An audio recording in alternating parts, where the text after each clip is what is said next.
masih bersama kami di Indonesia Kita. Pemirsa, kita akan melanjutkan diskusi pada malam hari ini. Saya mau langsung bertanya ke Pak Yanuar dari DPR ini terkait dengan beberapa catatan yang disampaikan dari Apindo dan juga tadi dari LMKN juga sudah disampaikan. Ada beberapa hal yang disoroti ini terkait dengan nominal dari royalti yang memang harus lebih adaptif terhadap situasi perekonomian saat ini. Kemudian bagaimana proses penarikan royalti itu sendiri berlangsung dan distribusinya yang diharapkan ini bisa berlangsung secara transparan. Kalau dalam regulasi yang berlaku sampai dengan saat ini seperti apa, Pak Yanuar?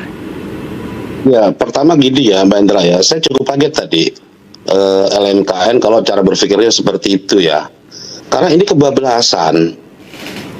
Padahal di Undang-Undang 28 2014 maupun PP 56 2021 itu, ini kan sebenarnya lebih kepada hubungan keperdataan antara pemilik royalti dengan pengguna.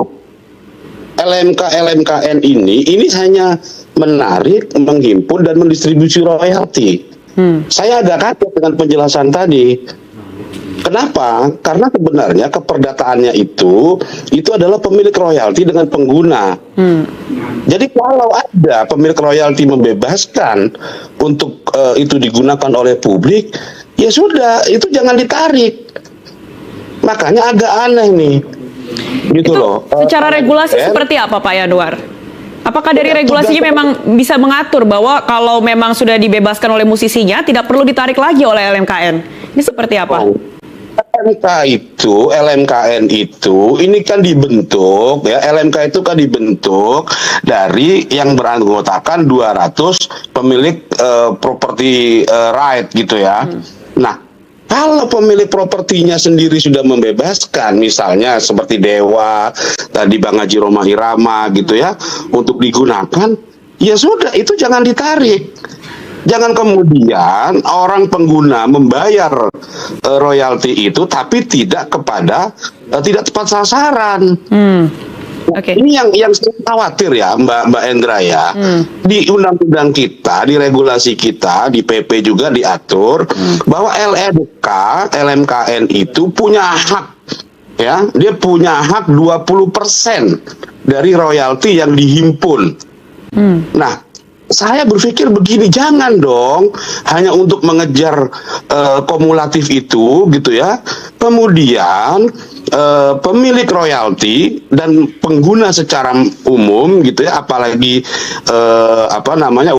UMKM kita yang baru tumbuh gitu ya, itu ditekan sedemikian rupa. Bahkan kalau disampaikan Pak Iwan tadi ya, dengan ada ancaman-ancaman, dengan ada tekanan-tekanan, ini kan membuat masyarakat kita ini resah gitu loh. Oke, Pak Yanuar, tapi di dalam Undang-Undang nomor 28 tahun 2014 dan juga di dalam PP nomor 56 itu, apakah memang tercantum regulasinya pihak-pihak mana saja yang kemudian berhak untuk ditarik royalti dan UMKM kemudian didiskualifikasikan, terus lalu ada memang peraturan yang mengakomodir bahwa ketika musisi sudah menyatakan open licensing dan tidak perlu ditarik royaltinya, ini terakomodir semuanya di dalam undang-undang dan peraturan tersebut bahwa LMKN tidak harus menarik royaltinya. Di undang-undang kita itu disebut ada 14 sektor ya, ada 14 sektor yang bisa dikenakan gitu ya, bisa dipungut royaltinya. Tapi perlu diingat Mbak Indra, semangat undang-undang ini gitu ya, ini semangatnya itu semangat keperdataan. Ya, semangat para pihaknya itu adalah pemilik royalti dengan pengguna. Nah, LMKN itu memfasilitasi untuk menarik, menghimpun dan mendistribusi. Sebenarnya ini dimaksud untuk menertibkan mekanisme pembayaran royalti. Tapi kalau jalan ceritanya seperti yang disampaikan tadi Pak Marulam, wah ini kacau ini LMKN ini. Gitu. Oke. Ini dengan semena-mena gitu ya. Baik. Semua tempat makan yang memutar musik gitu ya. Padahal pemilik propertinya sendiri membolehkan. Misal nih, ada kafe yang di situ diputar semuanya lagunya Pak Haji Roma Irama. Ya dia nggak masalah, nggak perlu ditarik karena pemilik propertinya sudah membebaskan untuk diputar lagunya gitu loh. Oke, baik. Ini bagaimana kemudian upaya dari DPR untuk bisa mengakomodir kepentingan baik dari pengusaha, kemudian musisi dan juga LMKN sebagai lembaga yang kemudian menarik royalti agar bisa terakomodir secara proporsional. Kalau tadi Pak Iwan sampaikan, ini bagaimana upaya yang dilakukan oleh DPR untuk tidak hanya membentuk regulasi tapi juga membuat mediasi sehingga komunikasi ini bisa berjalan dengan baik dan seluruh pihak bisa terakomodir kepentingannya. Ya, kata kuncinya sebenarnya tadi disampaikan Pak Marulam ya, bahwa ini kan sebuah ekosistem ya. Nah, prinsip keadilan sosial ini juga penting dikedepankan, bahwa soal beban membebani, kemudian ekosistem di dunia usaha, di musik gitu ya, ini harus seimbang gitu. Nah, setiap waktu, setiap masa tentu ketika kita lihat bahwa di dalam penerapannya terjadi banyak kekosongan-kekosongan, tentu kita akan evaluasi. Mungkin hal-hal seperti ini ketika regulasi itu dibuat, ini belum muncul. Tapi kan ini sudah mulai muncul ya, tentang misalnya keresahan teman-teman generasi Z, Gen Z yang baru membuka kafe, mereka ketakutan.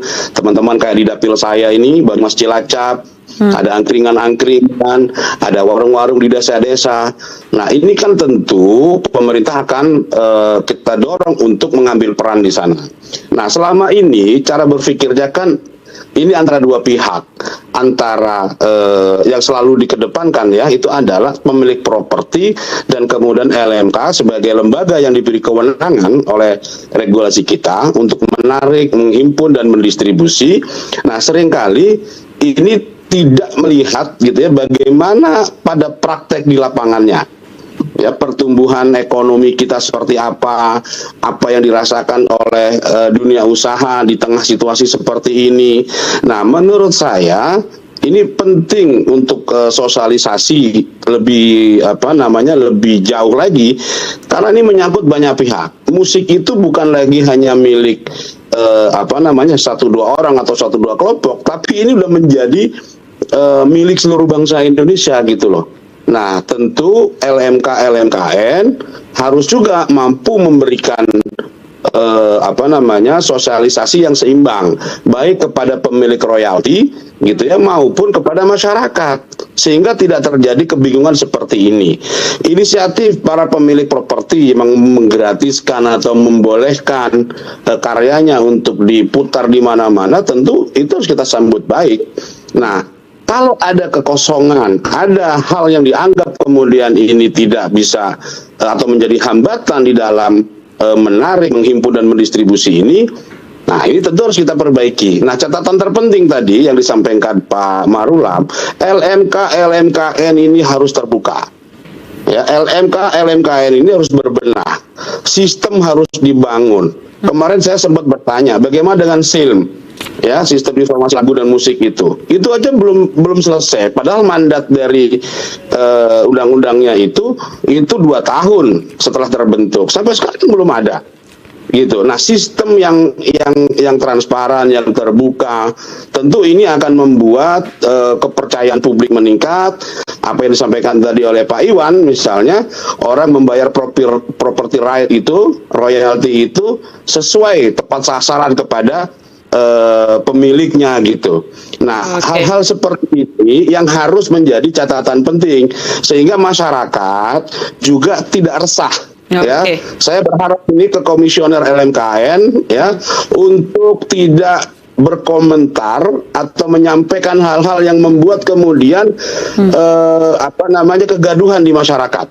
Jadi cukuplah kata kapal burung lah, Indonesia Raya lah, dan seterusnya itu. Tapi fokus perbaiki sistemnya supaya teman-teman pemilik properti itu bisa mendapatkan haknya dengan tepat, kemudian bisa membangun ekonomi usaha, warung-warung kecil, dunia usaha kecil, mikro, warteg, angkringan, kafe-kafe kecil ini tumbuh, dan masyarakat happy dengan produk-produk musisi kita. Itu Mbak Hendra. Oke, baik. Ini banyak sekali poin penting yang disampaikan. Yang penting lagi adalah bahwa dibutuhkan komitmen dari semua pihak agar ekosistem musik Indonesia ini tetap bisa dinikmati tanpa ada satu pihak pun yang merasa dirugikan, dan ini juga musik harus menjadi sesuatu yang bisa tidak hanya dari unsur pidananya saja begitu ya, tapi ekosistemnya juga harus sehat dan bisa mengakomodir kepentingan dari semua stakeholder yang terlibat di dalamnya.